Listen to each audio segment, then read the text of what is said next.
महादेव रुष्ट है अपस्मार। यदि वो क्रोधित हो गए तो उसका परिणाम क्या हो सकता है तुम्हें भली भांति ज्ञात है। कैसे दंडित करेंगे? डमरू बजा के या नृत्य तांडव करके?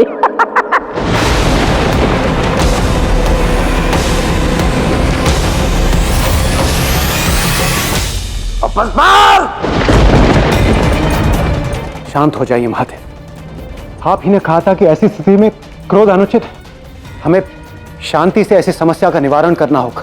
नहीं इंद्रदेव, मैं मानता हूं कि मैंने कहा था कि अज्ञान के इस असुर को एक अवसर अवश्य प्रदान करना चाहिए, जिससे कि ये अपनी त्रुटि को समझ सके, सुधार सके। परंतु ये अपस्मार मर्यादा की सभी सीमाओं का उल्लंघन करने पर उतारू है, और जब मर्यादा की सीमाओं पर इसका ये अतिक्रमण मेरी सहनशीलता से अधिक हो जाएगा तो इसे मेरे क्रोध का सामना अवश्य करना पड़ेगा। अभी तो केवल देवी पार्वती महादेव की सुखद अनुभूतियों को भूली है, और राधा वो आपकी सुखद स्मृतियों को भूल चुकी है। किंतु अगर मैं चाहूं तो कृष्ण भी राधा को भूल सकते हैं, और महादेव की माता पार्वती को भूल सकते हैं।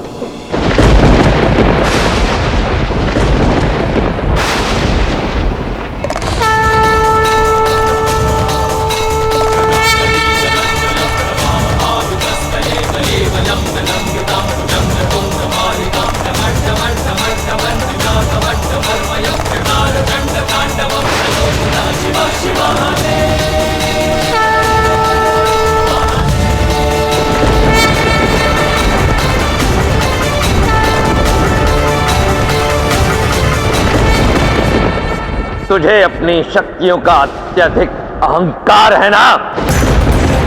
तो सुन अपस्मार, मैं तुझे चुनौती देता हूं। अपनी सभी शक्तियां एकत्रित कर और कुछ ऐसा करके दिखा कि मैं अपनी पार्वती का विस्मरण कर दूं। मेरे आराध्य की बात तो उसके पश्चात करना। ठीक है महादेव, मुझे आपकी चुनौती स्वीकार है, स्वीकार।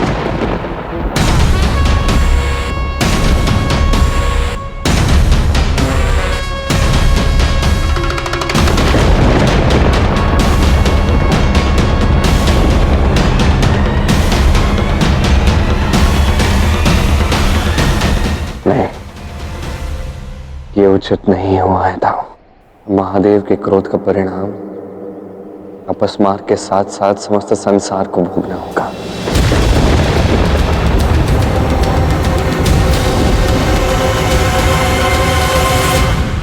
लक्ष्मण ऐसे कैसे जा सकती है?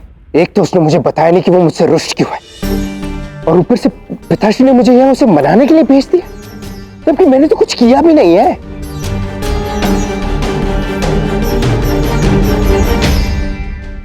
लक्ष्मणा, लक्ष्मणा, एक तो बिना किसी कारण रुष्ट है, और ऊपर से पता नहीं बिना बताए कहां चली गई है। कुमार, हमें आपको कुछ महत्वपूर्ण सूचना देनी है। नहीं नहीं नहीं, अभी नहीं। अभी मुझे लक्ष्मणा को ढूंढना है, पता नहीं कहां चली गई है। कुमार, उसी विषय में आपसे बात करनी है। केवल लक्ष्मणा ही नहीं, महल की सारी स्त्रियां कहीं चली गई हैं। क्या? महल की सारी स्त्रियां कहीं चली गई? अर्थात तुम कहना क्या चाहते हो? कुमार, ऐसा प्रतीत होता है कि महल की सारी स्त्रियां एक साथ बिना किसी को सूचित किए कहीं चली गई हैं। हमें शीघ्र ही उन्हें ढूंढना होगा। अवश्य कुछ अनुचित होने को है। शीघ्र चलो, वो महल से अधिक दूर नहीं गई होंगी। देवी पार्वती, हम सब महिला बिना किसी को सूचित किए महल छोड़कर तो आ गए, किंतु हमारे पति हमें ढूंढते हुए आ गए तो? चिंता मत करो, यदि वो हमें ढूंढने आते तो हम उन्हें अपने तक आने का अवसर ही नहीं देंगे। हम सब ने मिलकर ये निर्णय लिया है कि हम अपना एक संसार बनाएंगे जहां केवल स्त्रियां रहेगी, जिससे पुरुष हमें कभी दुखी ना कर पाए। अब हम अपने इसी उद्देश्य पर ध्यान लगाएंगे। देवी पार्वती उचित कह रही हैं। जब हमने निर्णय ले ही लिया है तो हमें केवल आगे ही बढ़ना चाहिए। इस विषय में नहीं सोचना चाहिए कि कौन पुरुष हमें ढूंढ रहा है। और वैसे भी पुरुषों के विषय में सोचकर हमें केवल दुख और पीड़ा ही तो मिली है।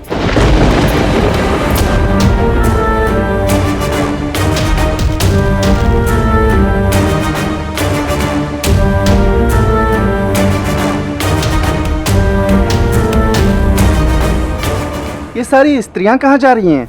यहाँ तो दूर दूर तक घने जंगल है। हमें शीघ्र ही घर चलना चाहिए। प्रतीत होता है जैसे कोई भीषण आपदा आने को है।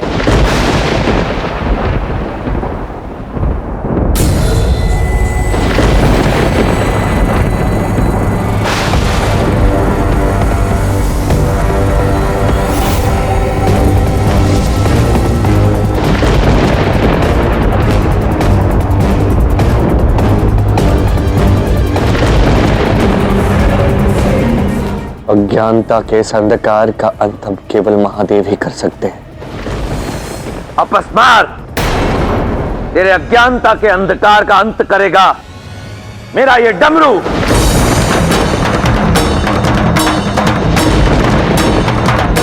मेरा ये डमरू इस संसार में सकारात्मकता और निर्माण का प्रतीक है, और शीघ्र ही इसकी नाद संसार के कण कण में गूंज उठेगी।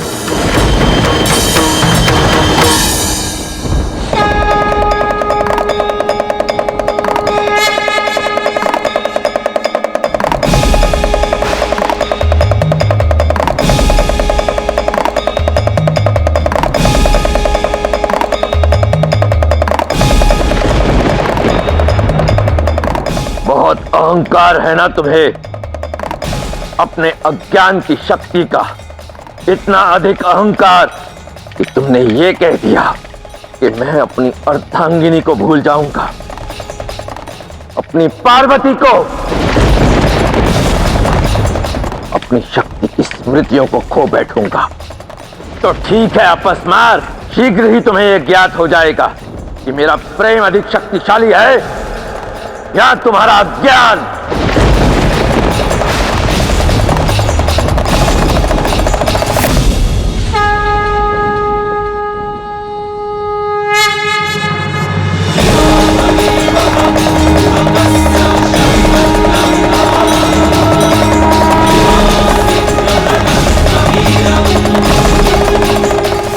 महादेव वाह!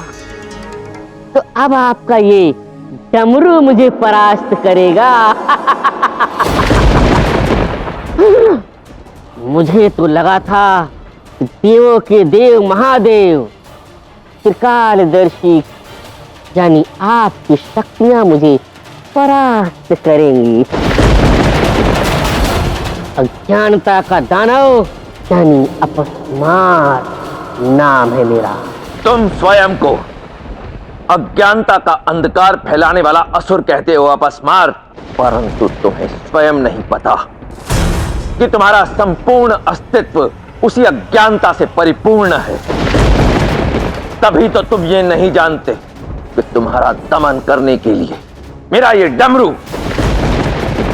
जो सकारात्मकता और सृजन का प्रतीक है, और मेरा नृत्य वही पर्याप्त है।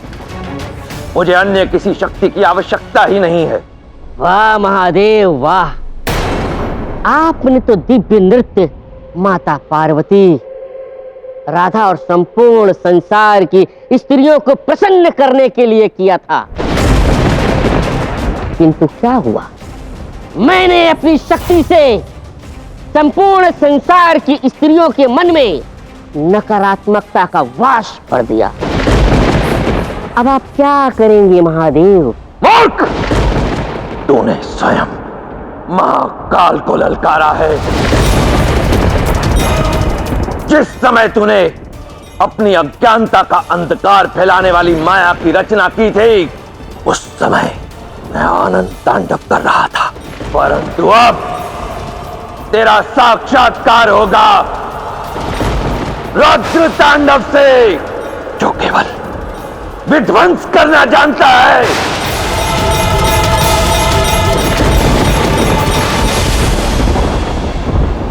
अचानक ये गर्जना कैसे? इस आंधी गर्जना में हम कैसे ढूंढेंगे श्री राधा और अन्य सभी स्त्रियों को? सुनिए, क्या आपने इन स्त्रियों को यहाँ से जाते हुए देखा है?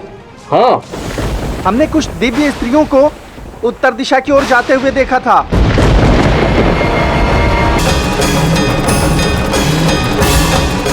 महादेव के रुद्र तांडव का सामना करने की शक्ति अपस्मार में नहीं है।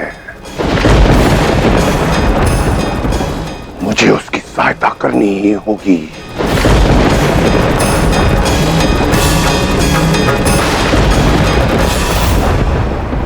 रुक जाइए आचार्य। अब भी समय है आचार्य, यहां आकर मुझे और केतु को मुक्त कर दीजिए। हमें आपकी सहायता करने का अवसर दीजिए। हमारी सहायता के बिना आप महादेव को नहीं रोक पाएंगे, नहीं रोक पाएंगे आप। हाँ आचार्य, महादेव के साथ उनके आराध्य कृष्ण हैं, और जब तक वो उनके साथ हैं, महादेव को कोई हरा नहीं सकता।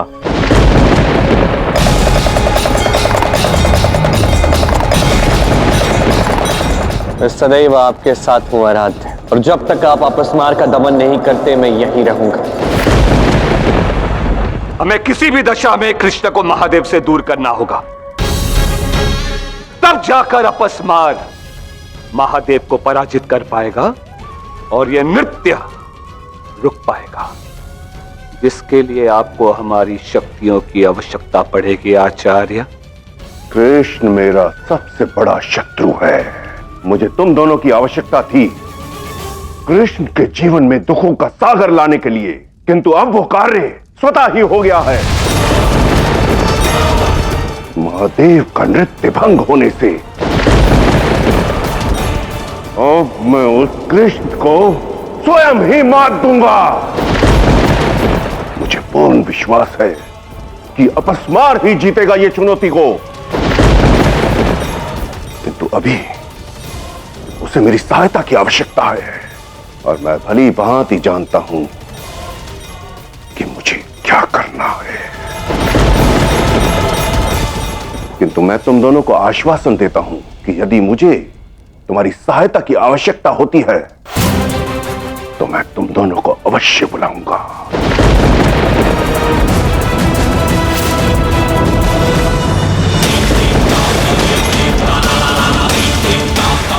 महादेव, आपने मुझे जो चुनौती दी है ना, अब मैं उस चुनौती को पूर्ण करके दिखाऊंगा।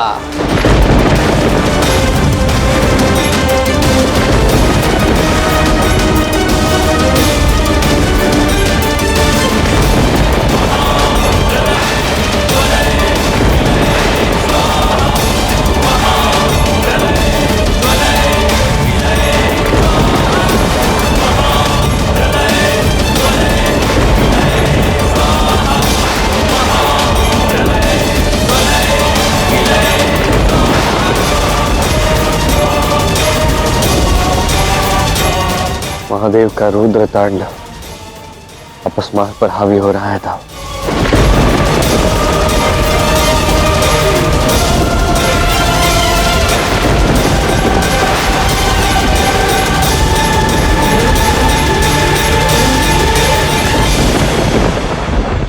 कान्हा, मैंने शाम से कहा था कि वो राधा और अन्य सभी स्त्रियों पर दृष्टि बनाए रखे, किंतु वो वहां की कोई भी सूचना अभी तक हमारे पास लेकर लौटा नहीं। मुझे लगता है कि हमें स्वयं जाकर देखना चाहिए कि वहां हो क्या रहा है, वहां की स्थिति कैसी। यहाँ अपस्मार को तो अब महादेव संभाल ही लेंगे। नहीं राव, मैं यहाँ अपने आराध्य को अकेले छोड़कर नहीं जा सकता।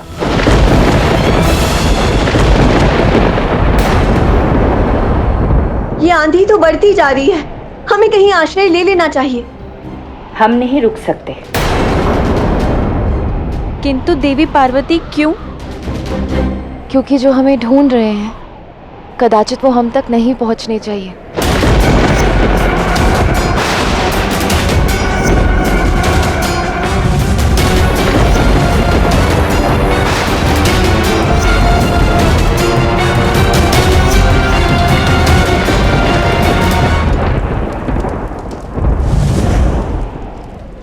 अब हम तक कोई भी पुरुष नहीं पहुंच पाएगा।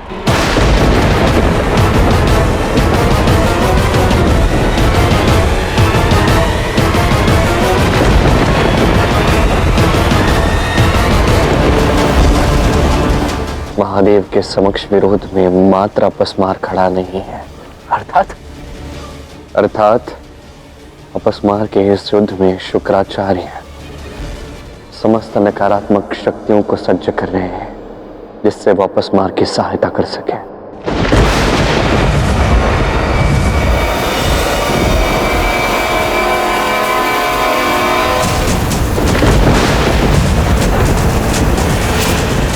मैं शुक्राचार्य असुर गुरु सभी असुरों की शक्तियों का आह्वान करता हूं।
आप मुझे पराजित नहीं कर सकते। मेरे साथ सभी असुरों की शक्तियां हैं। खाना ये अपस्मार कह क्या रहा है और ये सब हो क्या रहा है? शुक्राचार्य सभी असुरों की शक्तियां मिलाकर इस अपस्मार तक पहुंचा रहे हैं ताऊ, इसलिए ताकि वो महादेव से युद्ध लड़ सके। किंतु जब तक मेरा और महादेव का संयोजन है, महादेव को कोई परास्त नहीं कर सकता। उचित है कान्हा, अब तो यहाँ से इस अपस्मार की पराजय देख कर ही जाएंगे।